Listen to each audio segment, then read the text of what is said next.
একদিন আমি আমার দেবরকে ছোট বাচ্চা মনে করে আমার বিছানায় নিয়ে শুয়ে পড়েছিলাম এবং যা ঘটেছিল তা আপনার মন উড়িয়ে দেবে।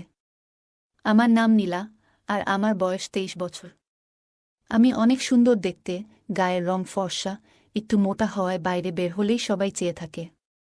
আমার স্বামী শহরে যাবে, তাই আমার স্বামী আমাকে বলেছিল তার 11 বছর বয়সী ছোট ভাইয়ের যত্ন নিতে হবে। আমি রাজি হলাম।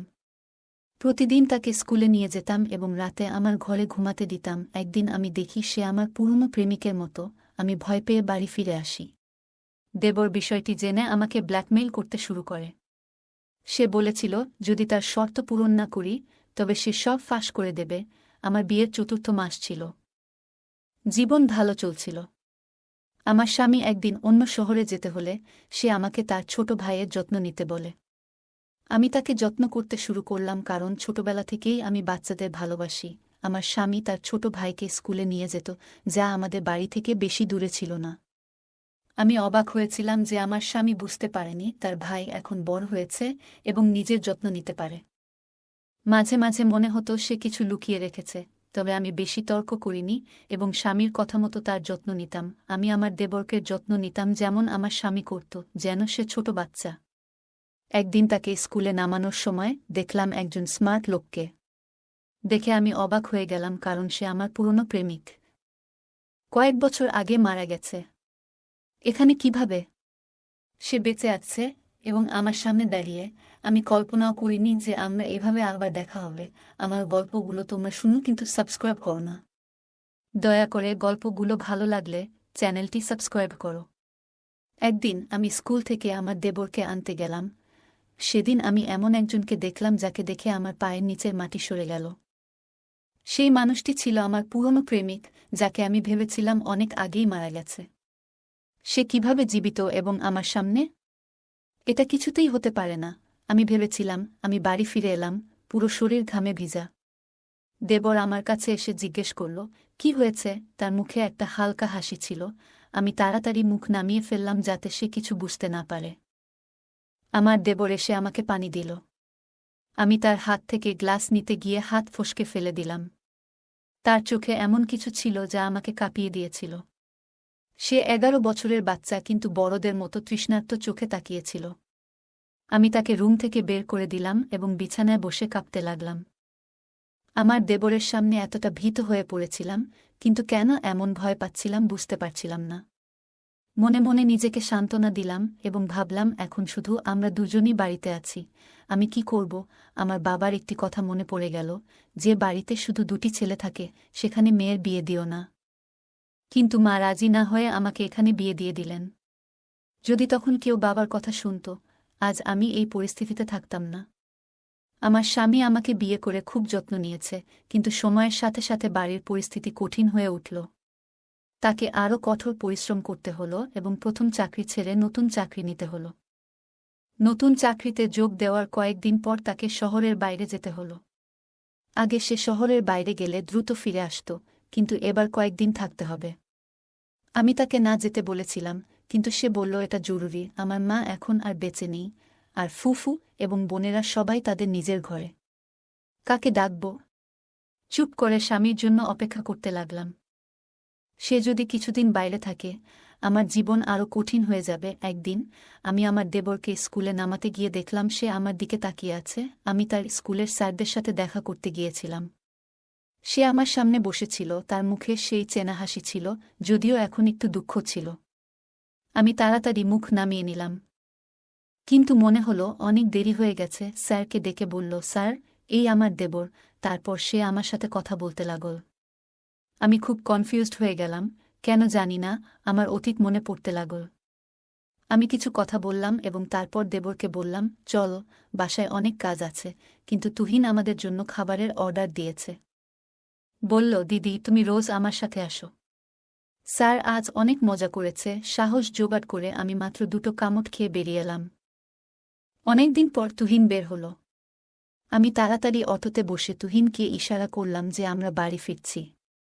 আমার শ্বাস নিতে খুব কষ্ট হচ্ছিল। বাসায় ফিরে দেবর বলল, ভাবি কি ব্যাপার? আমি জিজ্ঞেস করলাম, তুমি কি বলছ? তখন সে বলল, তুহিন স্যারকে তুমি কি আগে থেকে চিনো? আমি বললাম, না, আমি তাকে চিনি না। সে জানে আমি কিছু করতে পারব না, তাই আমাকে বলল, তুমি আরাম করো, তোমার ভাইয়ের জন্য চিন্তা করো না। আমি উদ্বিগ্ন হয়ে বললাম, জানি না সে কবে আসবে। তখন সে গ্লাসটা নেড়ে বলল, ভাই এখানে না থাকলে কি হবে? আমি সব জানি। আমি এতটাই ভয় পেয়েছিলাম যে তাকে হাতজোড় করে বললাম, ঈশ্বরের জন্য কাউকে কিছু বলো না। তারপর সে বলল, ভাবি আপনি সরল মনে হলেও আমি জানি আপনার গোপন কথা। কিন্তু আমি কাউকে বলবো না, যদি আপনি আমার এক শর্ত পূরণ করেন। ভয়ে আমি রাজি হয়ে গেলাম, ভেবে যে সে হয়তো টাকা বা কোনো মূল্যবান জিনিস চাইবে। দেবর বলল, আমি কাউকে কিছু বলবো না, কিন্তু আমার শর্ত মানতে হবে। আমি আজ জরুরি কাজে যাচ্ছি, কাল তোমাকে জানাবো। সে চলে যাওয়ার পর আমি পুরো রাত টেনশনে কাটালাম। পরদিন তুহিন আমাকে ডাকল, আর আমি কাঁপতে লাগলাম। সারাদিন দেবরকে ঘুরে ফিরে শেষে বাসায় ফিরল। আমাকে বলল, ভাবি আমি পরশু তোমাকে সব বলবো। আজ আমি বন্ধুদের সাথে বাইরে ডিনার করেছি, তাই তুমি গিয়ে ঘুমাও, ভাই কাল বা পরশু আসবে। এমন ভঙ্গিতে বলল দেবর যে আমি তার বয়স আর স্বভাব নিয়ে ভাবতে লাগলাম। আমি আমার রুমে গিয়ে সারা রাত টেনশনে কাটালাম, ঠিকমতো খেতেও পারলাম না। মনে হচ্ছিল পাশের ঘরে কেউ কথা বলছে। দেয়ালের ছিদ্র দিয়ে শুনতে চেষ্টা করলাম, এবং পায়ের নিচ থেকে মাটি সরে গেল। পাশের ঘরে আমার দেবর একটা মেয়েকে জড়িয়ে ধরেছিল। মেয়েটি তার খুব কাছে বসেছিল এবং ফিসফিস করে কিছু বলছিল। প্রথমে ভেবেছিলাম গিয়ে তাকে থাপ্পড় মারব, কিন্তু পরক্ষণেই ভাবলাম, দেবর খুব চালাক। সে মেয়েটিকে লুকিয়ে ফেলতে পারে এবং কিছু মানবে না।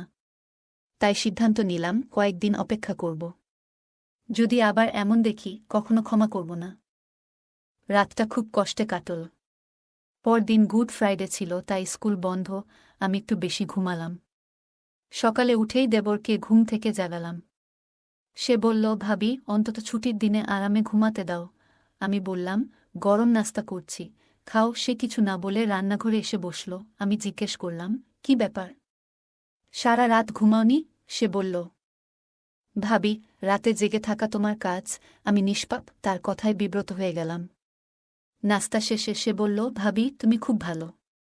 আমার শর্ত শুনো, তুমি রাজি হলে আমি কাউকে কিছু বলবো না। এরপর বলল দেবর যা বলল তা শুনতে আমার সাহস ছিল না। কেবল আল্লাহই জানেন কিভাবে শুনলাম আর কতটা সত্যি। আমি বললাম, দেবর তোমার লজ্জা করে না? আমার চোখে অশ্রু গড়িয়ে পড়ছিল। শুনি শুধু আমার দেবর নয়, মায়ের মতো একজনকে এমন কিছু বলছে যা আমি ভাবতেও পারিনি। আমি ভাবতে লাগলাম, কেন সে এমন কথা বলছে। সে বলল, আমি যা বলছি সেটার জন্য তুমি নিজেই দায়ী। যদি আমার কথা না শুনো, তাহলে তুমি বিপদে পড়বে। আমি আটকে গেছি, চিন্তায় ডুবে গেলাম। কি করব বুঝতে পারছিলাম না। চোখের পানি গাল বেয়ে নামছিল। আমি বললাম, আল্লাহ আমাকে সাহায্য করুন। রান্নাঘরের স্টুলে বসে ভাবছিলাম, কিভাবে আমি এই শর্ত মেনে নেব। কিছু বুঝতে পারছিলাম না। এদিকে আমার খাবার পুড়ে গেল।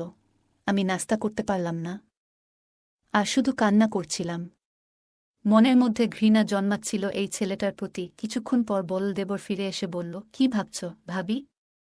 তুমি তো আমার মায়ের মতো, কেন আমাকে কষ্ট দিচ্ছ? তার প্রতিটি কথায় আমার মন চাচ্ছিল তাকে থাপ্পড় মারতে, কিন্তু নিজেকে সংযত করলাম। দেবর বলল, ভাবি আজ রাতে রেডি হয়ে যাও। আমি শুধু প্রার্থনা করছিলাম, হে আল্লাহ, দিনটা দীর্ঘ করো, রাত যেন না আসে, কারণ এই রাত আমার জীবন ধ্বংস করতে চলেছে। কিন্তু আপাতত আমাকে এটা মোকাবিলা করতে হবে।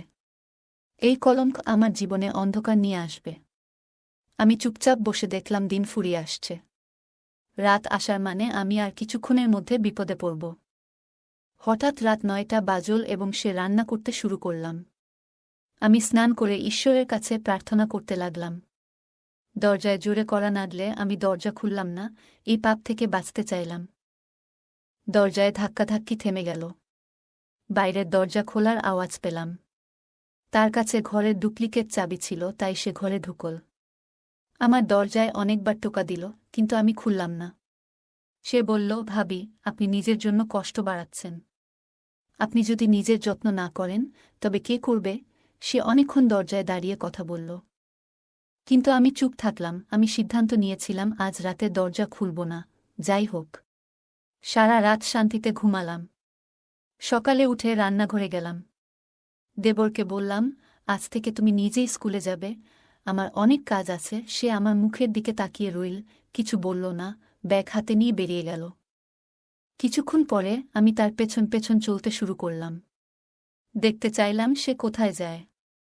যখন তার স্কুলে পৌঁছলাম, গার্ডকে জিজ্ঞাসা করলাম সে পৌঁছেছে কিনা। গার্ড আমাকে জানাল, হ্যাঁ, সে এসেছে। কিছুটা আত্মবিশ্বাস নিয়ে বাড়ি ফিরছিলাম।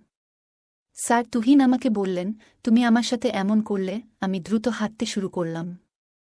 বুঝতে পারছিলাম না কি করব। আমি চলতে শুরু করলাম, কিন্তু বুঝলাম সে একটানা আমাকে অনুসরণ করছে। এক জায়গায় থেমে তাকে বললাম, অতীত ভুলে না গেলে তোমার তখনই চলে যাওয়া উচিত ছিল। এখন আমি আমার জীবনে খুব খুশি।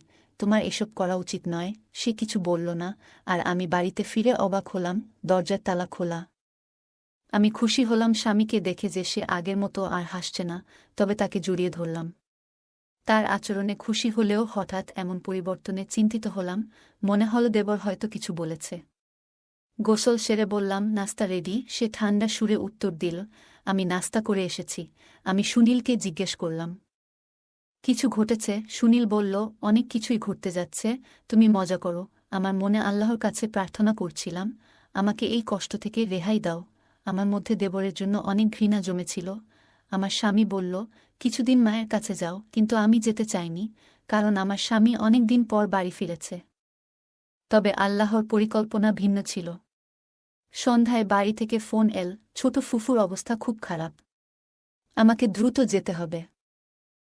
বাড়ি গিয়ে দেখি বাড়ির বাইরে একজন বসে আছে। সে আর কেউ না, আমার পুরনো প্রেমিক তুহিন। তুহিন আমাকে আসতে দেখেনি। রুমে ঢুকে আমি ফুফুর কাছে যাই, দেখি ফুফু বসে আমাকে দেখে হাসছে। আমি তাকে বললাম, তুমি তো ভালোই আছো, তাহলে কেন মিথ্যা বলে আমাকে এখানে নিয়ে এলে? তখন ফুফু বলল, বাইরে যে লোকটি বসে আছে সে আমার ছোট মেয়েকে বিয়ে করার জন্য এসেছে, তাই তোকে এইভাবে ডেকে আনছি। না হলে তো আর আসতি না। তারপর আমি তুহিনের সাথে দেখা করলাম, অনেক কথা তাকে বললাম। সে এখনো হয়তো আমাকে ভালোবাসত, কিন্তু সে আর কিছু আমার কাছে প্রকাশ করেনি, তাই আমিও আর কোনো কিছুই প্রকাশ করিনি। আমি আমার স্বামীকে ফোন দিয়ে তার ভাই সহ এখানে ডেকে আনলাম, যাতে তারা আমার বোনের বিয়েতে থাকতে পারে। তারা চলে আসলো। আমার স্বামী আমার উপর অনেক রেগেছিল। আমি তাকে বাইরে নিয়ে আমার প্রতি তার ছোট ভাইয়ের নির্মমতার কথা জানালাম, যে তার ভাই আমার সাথে কি কি করছে। আমার কথা শুনে আমার স্বামী অবাক হয়ে যায় আর বলে, ঠিক আছে, তাহলে আমি এখন আমার ভাইকে বাড়িতে রাখব না, ওকে বাইরে রেখে পড়াশোনা করাব। আমি তার কথা শুনে অনেক খুশি হলাম। আমি তাকে কান্না করতে করতে জড়িয়ে ধরলাম। গল্পটা কেমন লাগলো জানাতে ভুলবে না।